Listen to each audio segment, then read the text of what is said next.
بن شومة، وصل وقت الظهر والتبن شومة شومة، وعمال كم صارت الحومة.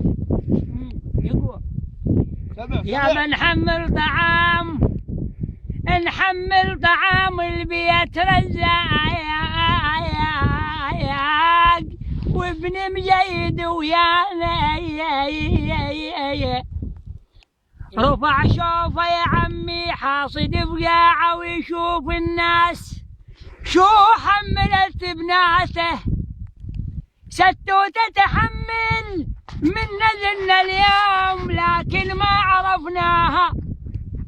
قال ابن مجيد يا عرب يا موالين يا عمال ارخصني يا بن رزاق اشوف شنه الزبده.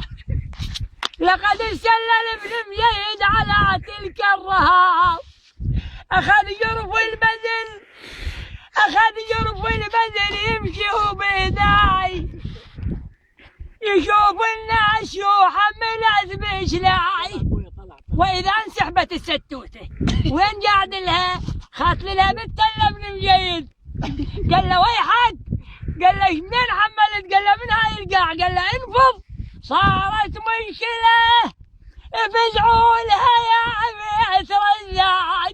تلقت يعني مشكله من تبن هسه هاي مشكله لا مثيل لها.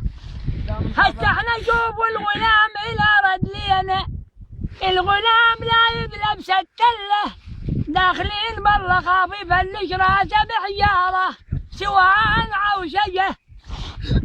إذا اشتبكت المعركة نركب عندنا سيارة لا يرغى بها أحد، نمشي للمعركة ونشوف كذا الفيلم. والله شوف الوقفة يا ولا الله أكبر. راح يوصل راح يوصل. وما هذه المقيدة من خابر الحامد بن مجيد.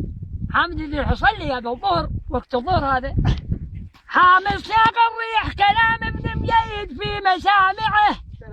سقب الله اكبر يا عبد السادة الباقى نكتب ناس. قامت قيامتها بالنجد صارت كارثة. صاحت الموالين ارحموا ابو الشتوته، برد له الغلام في شد التله. الله اكبر. حسن بن مجيد صحت بصات فزعوا يا الرزاق، طعام كم شوك الليل باواك، اذا ما تنطر يا خويا الليله نفراق. ابو عباس انطر بجبناتك اللي يكبك ما يرحمك، ترى يربطونك يم التبن الجماعه. الله اكبر. شيزنا طعامك يا بن رزاق، ترى الدنيا جمره وخاف ينفاك. خوش دقه ما تمشون هذا الطور ما يمشيكم. الدنيا جمره وخايف ينفاك، ترى دير بالك من اللاقوطات اذا تاخرن، هم من المكروهات، هم تترشيتها وهم جايبه علاقه. لان الباق طعام من يجيب للهجين جماعه حدر التبن مضموم عيون. الله زي الراس نعيم.